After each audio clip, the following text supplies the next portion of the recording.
नमस्कार. आम्ही आज पालक सूप बनवलं आहे मी. खूप छान चविष्ट आणि आपल्याला पौष्टिक असं आहे. पालक स्वच्छ आणला की धुवून चिरून हा फक्त कढईत 2 मिनटं वाफळून घ्यायचा. नंतर वाफळलेला तो पाणी तसंच ठेवायचं, फेकायचं नाही. जे पाणी राहतं ते मिक्सरमधून बारीक करून घ्यायचा. नंतर त्याच्यामध्ये आपण फोडणी घालायची.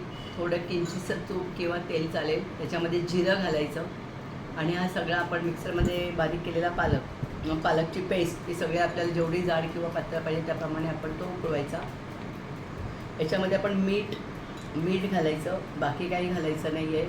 त्यानंतर जेव्हा आपण हे सूप घेऊ तेव्हा थोडीशी मलाई, किंचितशी मलाई अर्धा चमचा फेटून जेव्हा आपण प्यायला घेणार तेव्हा ती फेटलेली मलाई आणि त्याच्यावर थोडीशी मिरपूड टाकायची. त्यामुळे ते अतिशय टेस्टी होतं आणि मला तर पालक सूप आम्हाला घरात सगळ्यांना खूप आवडतं. आम्ही पितो, तुम्ही पिझ्झा रोज.